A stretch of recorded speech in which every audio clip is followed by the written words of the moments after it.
Nous sommes le Subcommittee des Order. This is the Subcommittee on International Human Rights of the Standing Committee on Foreign Affairs and International Development. It is November 1st, 2012. This is meeting number 55. And we are continuing today our hearings into the human rights situation in Eritrea. Today we have as a witness Cliff Davis, who is the President and CEO of NEVSUN. He is joining us from Vancouver. As is our practice, we have a witness. He will give testimony, followed by a period of questions and answers. I will determine the length for each round of questions and answers based upon the amount of time we have available in order to get us out on time, and we'll have a bit of an extra time constraint because, of course, we have to get from this building over to the center block in time for question period. That being said, I turn the floor, Mr. Davis, over to you, and I invite you to begin presenting. Thank you, Mr. Chairman. I have a prepared statement before our Q&A. I'd like to thank the House of Commons Subcommittee on International Human Rights for hosting this hearing and for your interest in learning more about NEVSUN resources and our work on the Bisha mine in Eritrea, our only mining operation. We're very conscious of the responsibility we bear not just to Eritrea, but also to Canada. As you have heard from other speakers, Eritrea is an underdeveloped country. It presents a challenging environment for a Canadian company, especially a small company like NEVSUN. Challenges notwithstanding, NEVSUN is unequivocally committed to responsible operations and practices at the Bisha mine based on international standards of safety, governance, and human rights. All who work at Bisha are there of their own free will. NEVSUN does not condone or permit the use of military conscripts at the Bisha mine. We believe that Canadians can be proud of the work we've done in Eritrea. NEVSUN has been a positive force for Eritreans both economically and socially. The mine offers a safe and supportive working environment with training, opportunities for advancement, and higher wages and benefits than most other types of employment available in Eritrea. The owner of the mine is Bisha Mining Share Company, an Eritrean venture that I will refer to as BMSC to distinguish it from the mine itself. NEVSUN owns 60% of BMSC and the government of Eritrea owns the remaining 40%. That means NEVSUN must take into account the views of the Eritrean government in terms of its political sovereignty and as our business partner. Bisha commenced production as a gold mine in early 2011, and we expect that it will continue to produce gold until early 2013 when the gold reserves will be exhausted. The mine is now transitioning for copper production, which we expect will start in mid-2013 and continue for at least 11 years. Over the life of mine, remittances to Eritrea are likely to exceed $1 billion. In addition, Bisha will contribute hundreds of millions of dollars to the economy of Eritrea through salaries, wages, benefits, local supply chain purchases, and community assistance.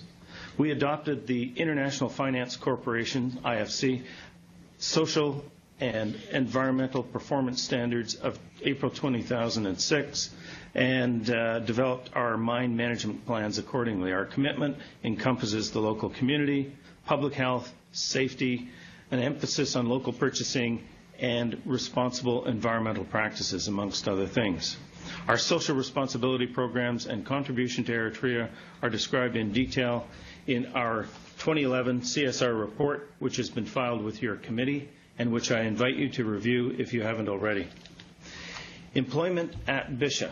Now, I'd like to turn to employment and human rights at Bisha. There are currently approximately 1,350 people working at the site, of which 1,194, or 88%, are Eritrean nationals.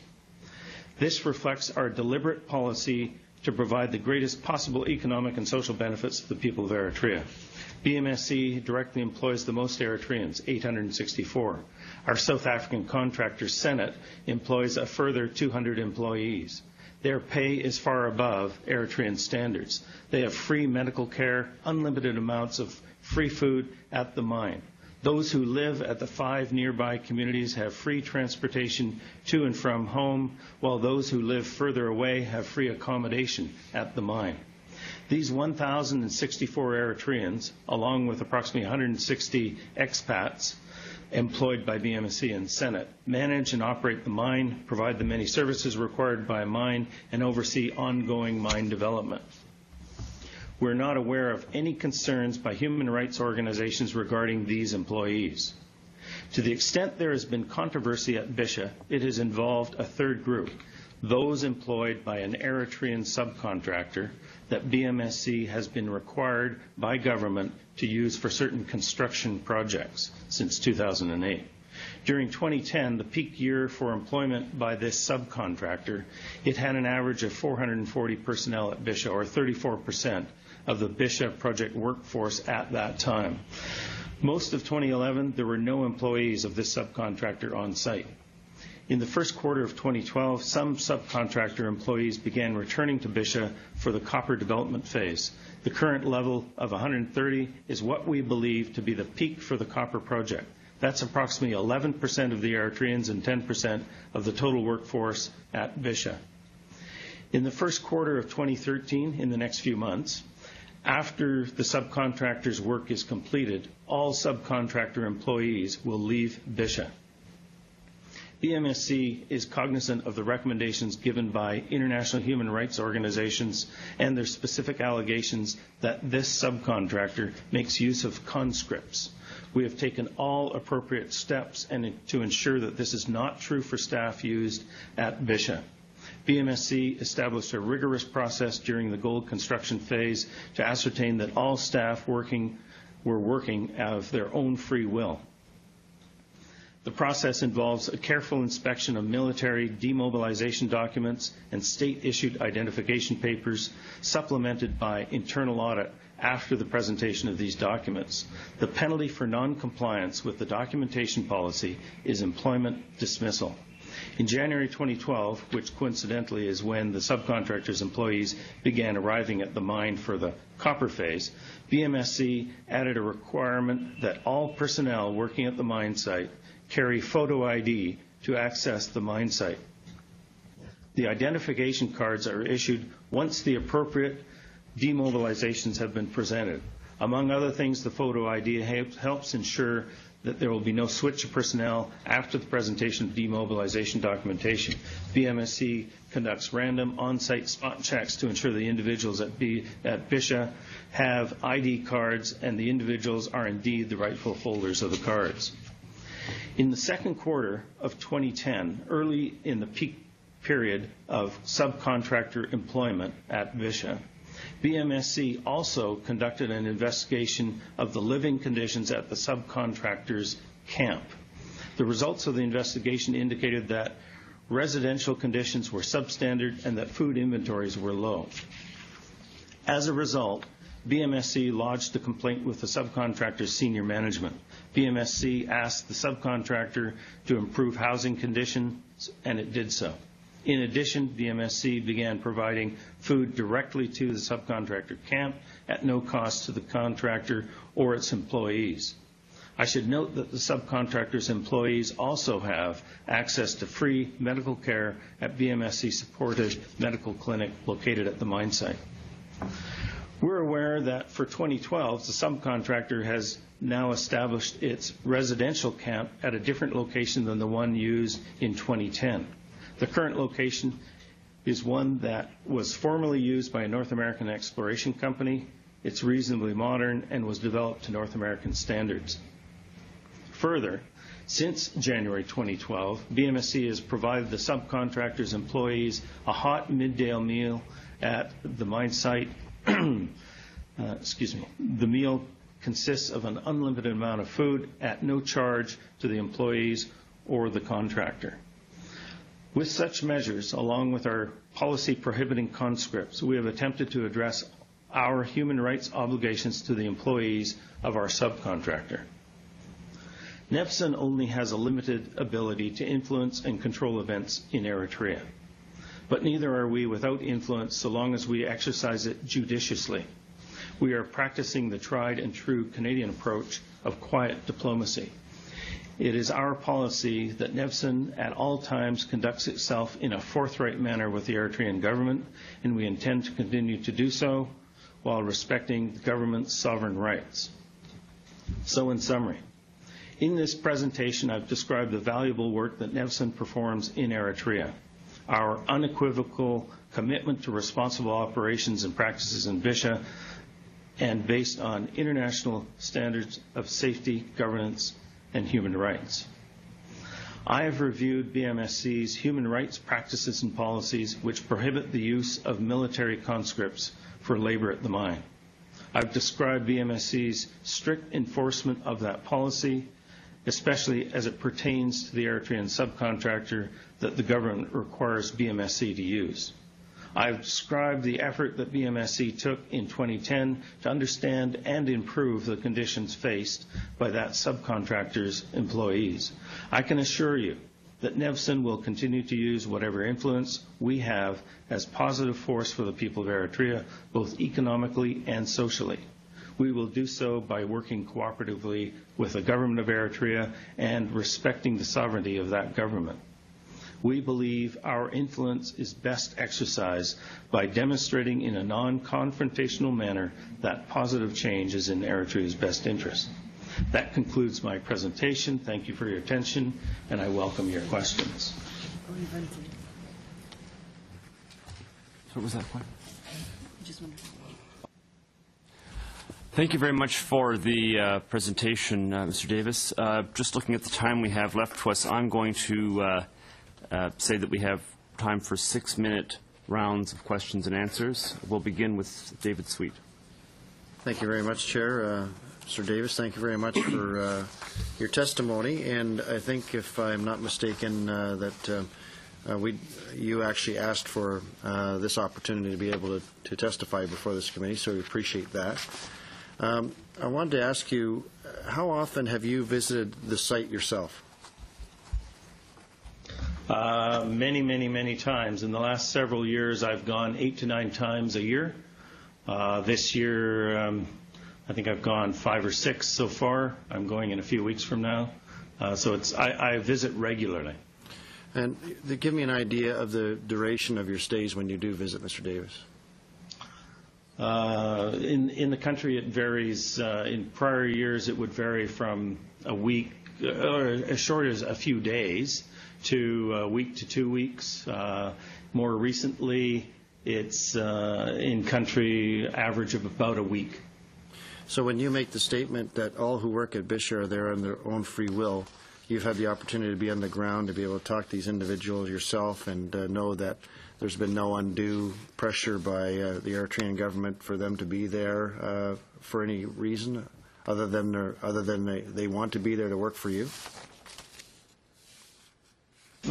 Significant systems in place, and if I may, I could just digress a bit. Back in 2008, when we really started this development project, we recognized that there was a national service potential issue with respect to the subcontractor. When we started employment with the subcontractor, engagement with the subcontractor, we hired an independent consultant that was recommended by World Bank institutions, and they developed a process, and we've got quite a comprehensive process. Over the past number of years, naturally, that process even further develops. I think I mentioned some of it in my earlier statement.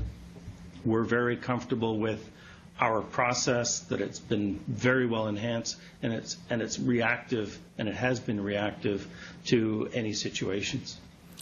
Okay, thank you. I mean, you're working in an atmosphere. You've probably read some of the testimony that we heard here before this committee regarding Eritrea and the amount of human rights violations in the country itself. And so, being positioned in the middle of that atmosphere, I was just wondering exactly the kind of sophisticated systems that you'd have to have in order to make sure that those things are happening. And as you mentioned, with this consultant, et cetera, that you had hired, you've obviously put those into place.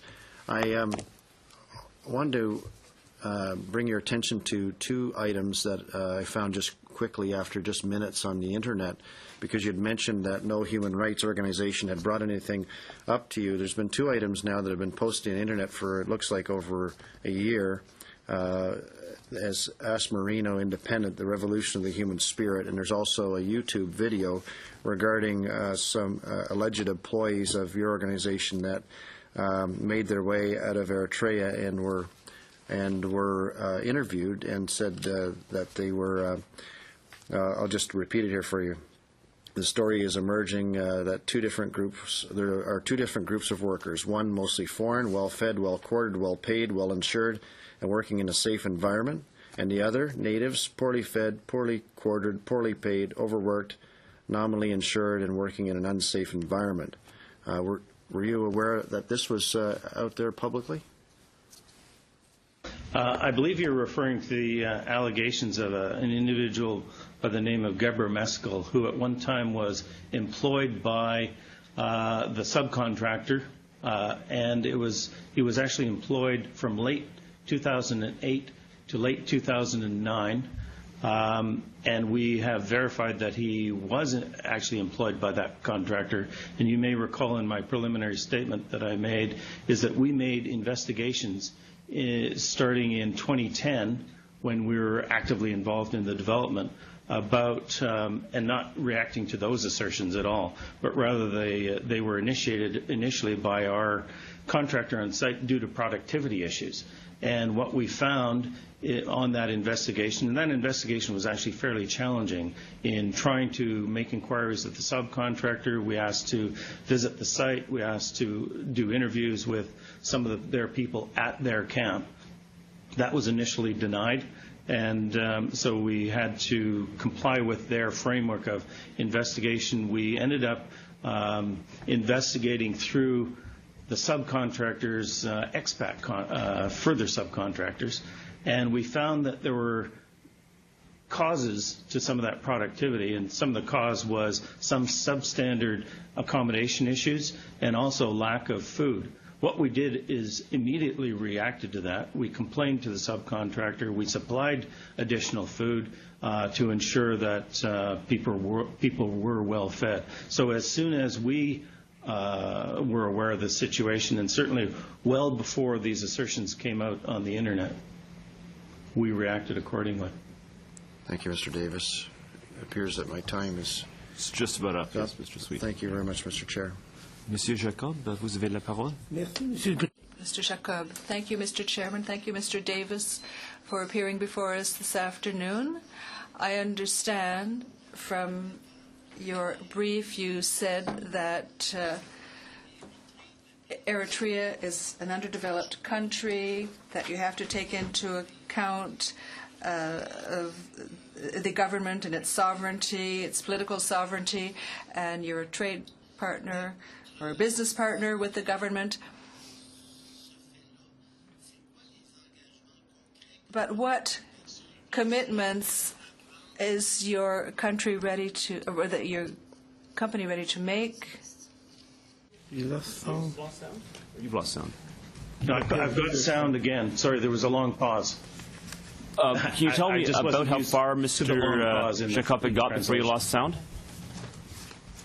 Yeah, sorry, it was just a long pause before the translation started again. All right. So what we'll do, I think, is Mr. Jacob, répétez tout. Could you take it from the top, please?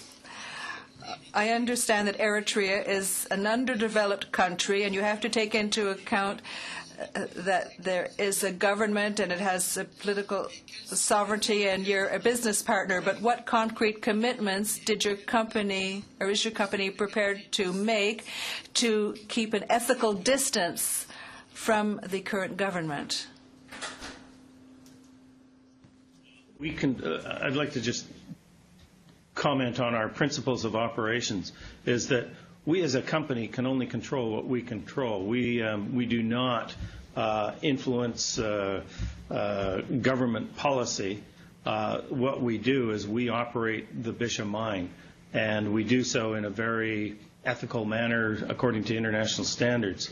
You may realize that this is the first modern mine in the country, And when we established the operations, we established international standards, and the government of Eritrea was very, very supportive of ensuring that we, as an operation, did adopt those IFC social and environmental performance standards, and are very, very supportive of those. Merci. Thank you. The Canadian government, the United Nations, and human rights organizations have expressed concern about the situation involving human rights in Eritrea. According to you, what are the most important issues for human rights in Eritrea? Well, I'm really here to comment on our operations as we interact with the Eritrean population. I'm not as familiar with and able to comment on all of the broad-reaching human rights issues that there may be within the country. On a perdu un peu le son aussi. Oui, j'ai perdu. We lost a bit of the sound as well. We lost sound in the other direction this time. I just wondered if you'd just repeat your response. C'est You just got it c'est now? bon, là, j'entends, là. Okay, you don't have to repeat it. The translators got it. Please continue with your question, Monsieur Jacob.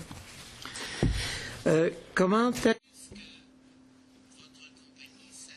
How does your company ensure that its bitumen activities do not contribute to activities of the Eritrean government that would affect human rights? Like I may be repetitive, but like I said before, is that we can control what we can control within our operation. What that means is that certainly there are benefits to the people of Eritrea through salary, wages, and into the government treasury. We do not control, and nor should I believe we should control the Eritrean sovereign right to spend the money the way it wishes, no more than we could control the Canadian government as to how it may spend its revenues. Merci, Monsieur. Thank you, Mr. Chairman. I have no other questions. There's another minute and 30 seconds left. A little question about the fact that the Eritrea is one of the most militarized country in the world. Actually, it's second after North Korea. And it's a closed country where no ONGs and no media has the right to enter the country. So I was just wondering on how is it affecting the Eritrean country, and how do you monitor the redistribution of the 40% that the Eritrean government possesses to the Eritrean people? So how do you make sure that this 40% is actually being redistributed to the people and not being used to buy military assessments or materials? Well, sorry, I may be a bit repetitive here, but we as a company are responsible for what we can control, and we do our very best. We bring an awful lot of good to Eritrea. We can't control what the government does with its funds, nor do I think that we should. And I make the analogy to Canada as well. That said, we provide not only significant social benefits to our employees, but we, through a very strong operation, have contributed greatly to training, to employment opportunity, to the development of the mining industry in a very responsible manner. And the government has been very, very supportive of our methodology and our support for the industry. Okay, we'll go now to Mr. Albrecht, please. Okay, thank you, Mr. Chair, and thank you, Mr. Davis, for being here today. I'm going to just ask a few questions relating to the Extractive Industries Transparency Initiative. the EITI. And my understanding is that Eritrea is not a supporting country and has actually been, they've been asked by the UN monitoring group to consider participating voluntarily, but they've refused that. Canada, as you know, is a supporting country. I'm just wondering, Mr. Davis, if you could clarify for us why Nevson chooses voluntarily to be part of the EITI in terms of reporting the resources that it ends up giving or paying to government, while the Eritrean government itself is not participating in that initiative. Okay, well, I probably shouldn't comment on behalf of the government as to their decision-making process, but we are very familiar with EITI. We think it's a reasonable process to ensure that the users of our financial statements and the various stakeholders have an opportunity to see the revenue flow to the state of Eritrea in terms of taxes, royalties, et cetera. So we're very comfortable in doing that. The Eritrean government is very, very aware that we do this, and well before the start of operations, we said that we intended to do so, and they're very comfortable with that. Okay. Well, on a little different track then, your website reports that the philosophy of the Eritrean central government is to ensure the entire country benefits from resource development, to ensure no one particular region is a recipient of disproportionate benefits. Do you have any idea how the government actually carries that out? I mean, it's a great statement. Are you aware that it's actually being practiced? It is a great statement. Yeah, we are aware to some extent, and maybe it just needs embellishment so that you better understand what the statement means, is that often in other countries, communities, there's a belief that the local community should get a lion's share of the benefits associated with resources extracted from the immediate area. That's not the case with Eritrea. Eritrea, they believe that it's a national resource, and accordingly, the local community shouldn't disproportionately benefit. Naturally, they do, because the local villages or the communities that are closer have much higher employment as an opportunity. But as to what they do with the funds, again, if that's really what you're getting at, is we're not in the position to influence that, and we don't think we should. Okay. There was a statement made by Elizabeth, I'm not sure if I pronounced her last name correctly, Chiram, Director of Human Rights Concern Eritrea. And I'm just going to read a little bit of what she said. She said, first of all, the people who are employed by Nevson are well-fed and well-paid and well-quartered. The subcontractors are the government-owned companies, construction companies, and they employ about 3,000 Eritreans. These 3,000 are poorly paid. They sleep in a makeshift camp. They eat poorly. They work up to 16 hours each day. The second group is the conscripts, like a battalion or a brigade. The subcontractors bring them there and give them the construction company's uniform. The conscripts are warned not to say they are conscripts. My question is, was this an accurate statement back in the early days of Nevson, back in early 2011? Is it accurate today? And are the workers, in fact, free to express their concerns about the development or the operations at Nevson? Well, I believe Mrs. Shiram's source of information may be very limited. Directly to your question, no, it's not an accurate statement, either in the early days or now. I think I said in my preliminary, but I can expand a bit, is that the average workforce of the Eritreans and the subcontractor was 440. It never reached anything near 3,000.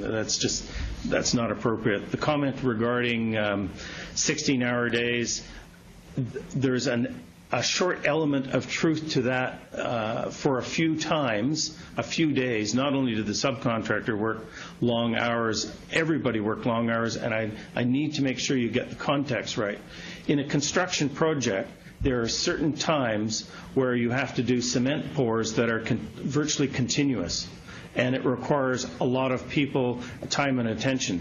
Even during that 16 hours, they get a number of breaks, 2 to 3 hour breaks. They're well fed. They get covered off by other people during that period, and the next day they would have had a further day off. And that only happened a few times when we're doing significant pours of the cement foundations. The normal workday is 8 to 10 hours. Sorry if I'm going too long, but... I would just like to comment, Mr. Davis, that having been raised on a farm, I know what 16-hour days are like, and then I came back into it as a member of Parliament. So I think that we're familiar with those times when there is a little bit more expected of employees, and there's times to give them the break. So I appreciate your response on that point. I think my time is up, so I thank you for your time today, sir. Thank you. Professor Kotler, you have 6 minutes. Thank you, Mr. Chairman. Sir, as you, I think, appreciate, the U.S. Department of State, the U.S. Commission on International Religious Freedom, major human rights organizations have reported on persistent and pervasive human rights violations in Eritrea.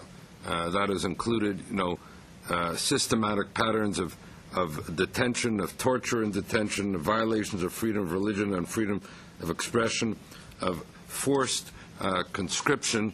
And I myself have also met with and heard directly from, Eritreans themselves, where, for example, they spoke of forced labor of military conscripts, which is being used by local companies that have been subcontracted by NEFSA. My question is, how do you feel about your involvement in a country that has been described as the North Korea of Africa with respect to human rights violations?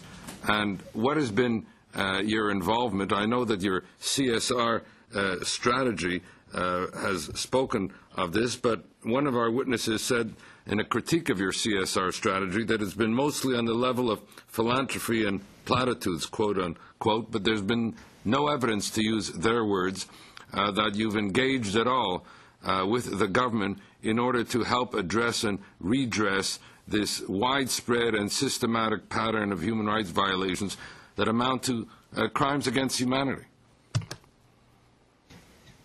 Well, I thought I was here, and actually it gives me an opportunity to thank you again for asking me to be here.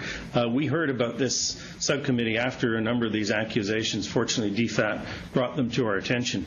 But unfortunately, the length of the comments rather than the question were so lengthy, I didn't get focused in on what the question was.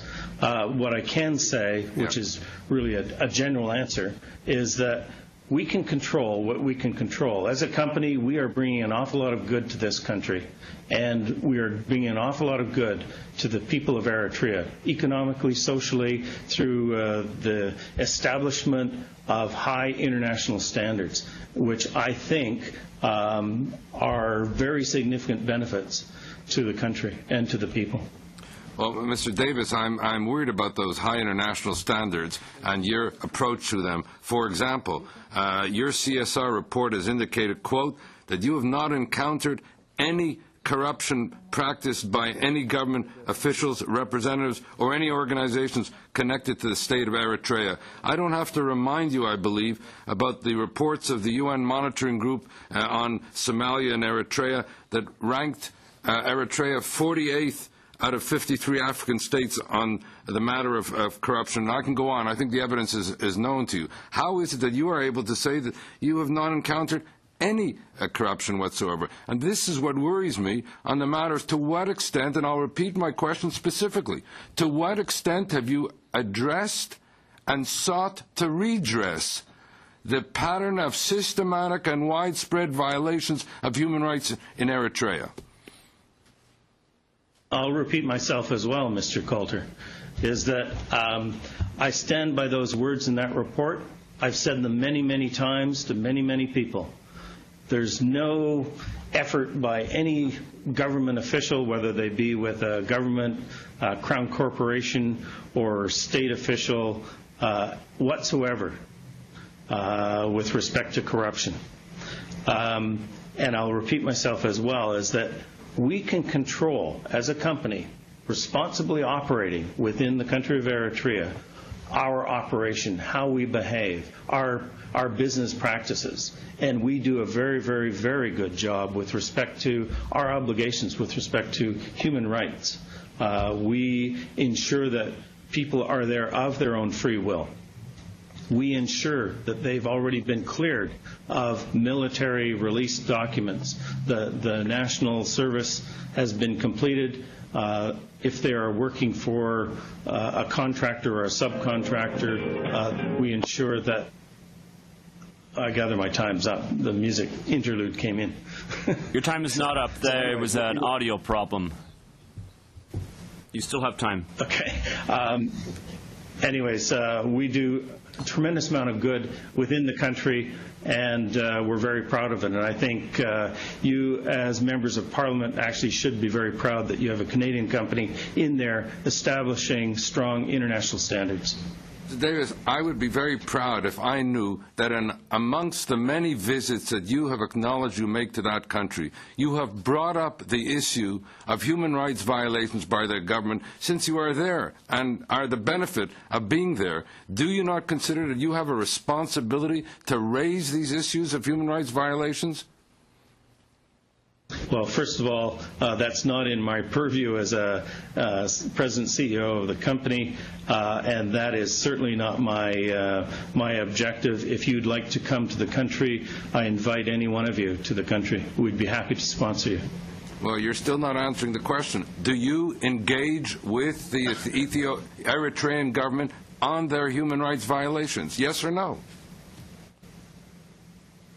We provide, I don't know what else I can say. We provide a very good environment for our people. I don't think you're answering the question, Mr. Davis, so I'm asking a specific question. Have you ever brought up... And we've engaged...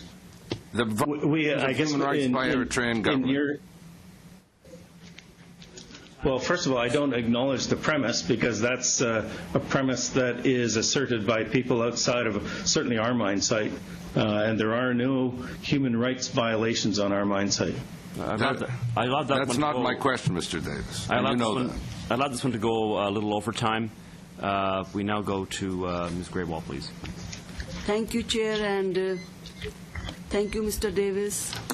Mr. Davis, I'm grateful to hear of the ways that BMSC has gone the extra mile to address human rights obligations within the subcontractor mentioned. Well, however, in regards to this subcontractor, can you give us more information on first who they are, and second who they represent, and third, could you just elaborate a little bit more that what you said was a requirement by the government that they be involved in certain projects? Could you please tell us? Certainly. So the subcontractor, the name is Segen Construction, S-E-G-E-N Construction. When we have tried to, one of the other questions was that who owns them? We believe they're similar to a crown corporation. It's government owned in some manner. So it's a state corporation. It's not a private subcontractor. And the other part of your question, I'm not experienced at writing these notes here. The requirement by the government that they be involved in certain projects. Is there a requirement by any government? Yeah.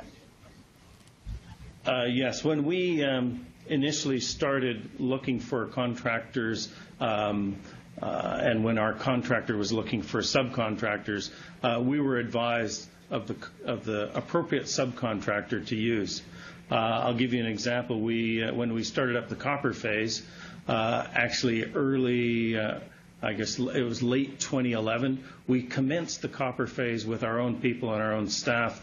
We were advised to stop that action because we didn't have the requisite licensing, and the government required us to use that subcontractor.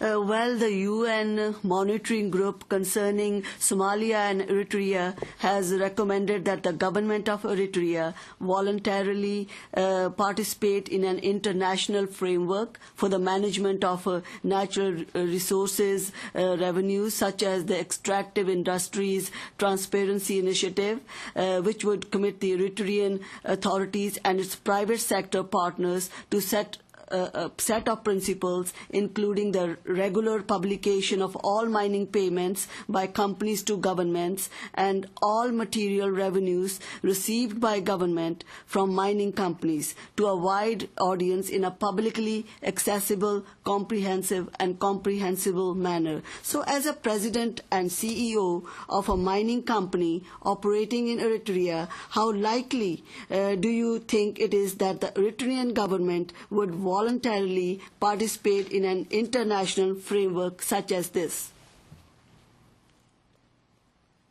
Well, it's not really my position to comment on what their policy might be as to whether they will sometime in the future. I certainly can't be certain. They've said that they don't wish to. That's my understanding. But they also, in saying that, are also aware that we are already providing that information. I don't know if that has any influence on their decision. Mr. Chair, do I have some more time left? You do. You have 2.5 minutes. I'll pass it on to my colleague, Mr. Sweet. Mr. Sweet.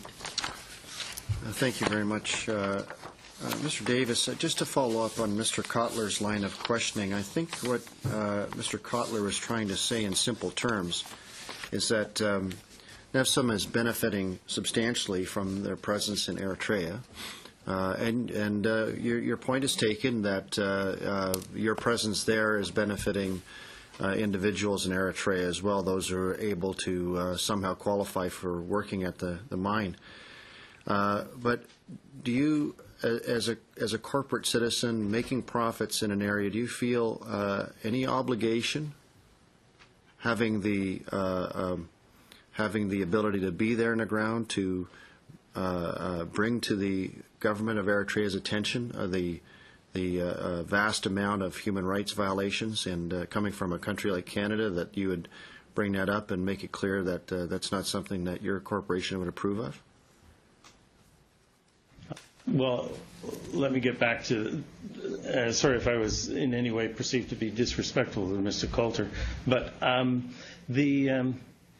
guess we have engaged over time with them is that we insisted that, for instance, in the use of SEGAN, that the subcontractors' employees, anybody who was on our site, had to be free of national service, had to be working of their own free will. So we set up those systems back in 2008. So that was a requirement that we made of them. That was us, I guess, instilling that requirement. Naturally, we can't instill that throughout the country, but we can with respect to what we control. They, I am certain, are aware of allegations. We do not have the capacity to assess those allegations. Well, I think the fact that the UN is involved and every other nation is involved, I think that we go beyond allegations in this regard. But so suffice it to say, then, you keeping your own house in order, but you don't feel any obligation to go beyond that to try and make some positive influence in the Eritrean government in regards to their treatment of their own citizens. Well, I think we are I suppose it's indirectly, we can't force anything on anybody, but we are providing a tremendous example about how successful operations can run without human rights violations. That uses up the time available for this round. We go now to Madame Picret. I'm just going to be colleague. So I have one question. I'm going to be asking it in French if it's okay. En fait, récemment, recently, Barrick Gold was accused of being an accomplice in violating human rights in a part of Indonesia, and in answer to these accusations, Barrick invited Human Rights Watch to visit their site in order to monitor their activities and make recommendations on human rights violations by the company. Would Nevson let an organization, an independent organization, have access to the Bisha site? And would you allow them to undertake that sort of study in Eritrea? Certainly. We have, there are many, many visitors to the Bisha site, international as well as local, people that aren't involved with our company. We've also had interaction with Human Rights Watch. So we would be happy for MPs at the table or any other organizations to visit Bisha site. Thank you very much. Oui. Donc, dans son rapport, In its report, the company notes the following: we've adopted performance standards on environmental and social durability and amended our plans, and this was examined by the country and international banking organizations in terms of organizations that are taken into account when they considered the funding of the Bisha mine. And we've also set in place social environmental plans, and these have been checked by a third party, an independent third party. So I have the following question: would the company agree to provide our committee with a copy of the audit of the social and environmental sustainability plans that were carried out by an independent third party?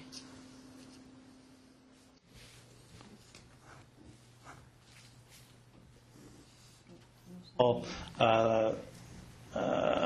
recent that was, I think it was back in 2008 when that audit process was going on. I don't have the permission just to release that kind of documentation. It wasn't hired directly by us in any case. It was that independent.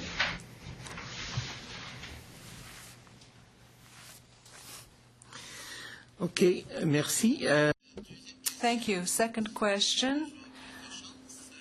I hope I'll have better luck with this one. The Security Council decided through Resolution 2023 in 2011 that states would have to take the appropriate steps to ensure that society or companies under the jurisdiction of the country working in Eritrea be vigilant and produce guidelines on the duty to be diligent, and there would be UN sanctions with respect to guidelines for mining companies undertaking activities in that country. So this is my question. Would the company consider a voluntary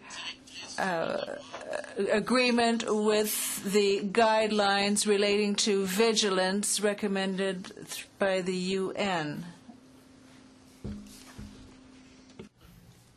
Certainly we consider it. It's our understanding those guidelines are still in process. We have not seen those guidelines today.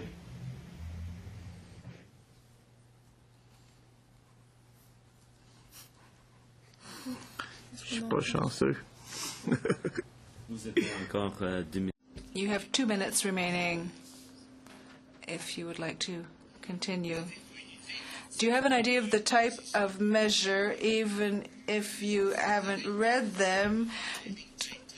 Do you feel that these, do you have an idea of what these guidelines should contain? No, I wouldn't speculate on that. And we monitor very, very regularly as to when those guidelines might come out. Guidelines are being produced by a monitoring committee or their designees, and we wait to receive them. Je vais redonner We have 1 minute remaining. My colleague will use that remaining minute. During your presentation, you said that you visited the site regularly to ensure that the subcontractors would provide food and that the conditions in the camps are acceptable for the employees. Can you tell us how many times you visit, the frequency of your visits? Do you warn the subcontractors and people on site before your visits, or are these done without any prior notice? Well, first of all, that's not the purpose of my trip. My purpose of the trip is to interact with our Bisha site management and our Eritrean partners.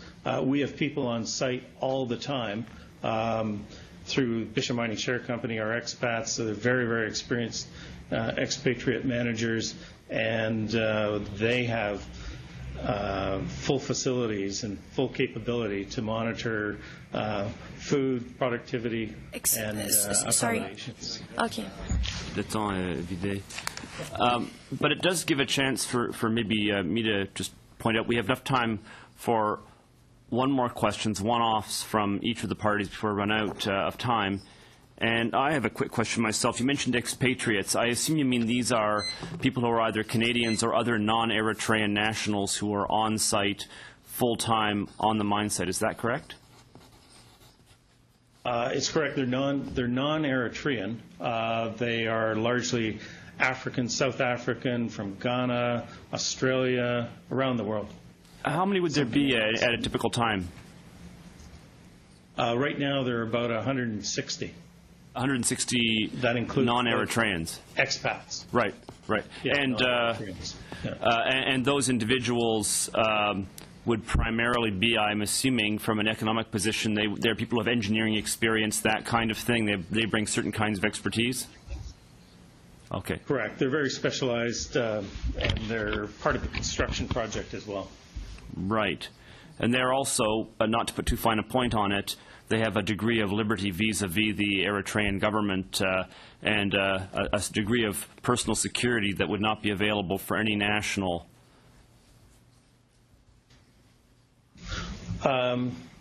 I'm not sure really what that means, but I can tell you that all of our staff are free to move. We've never had any difficulties of our Eritreans or other Eritreans moving within the country, in and out of site. We certainly have security at site, but I didn't mean to say that, but there's free flow of people. Okay. All right. Thank you. Mr. Sweet, you have time for one more question, then we'll go to Professor Kotler for one more. And I think at that point we may have run out of time. Please go ahead. Thank you, Chair. Mr. Davis, explain to us, if you would, please, in practical terms. You mentioned this consultant that had come to help set up a system.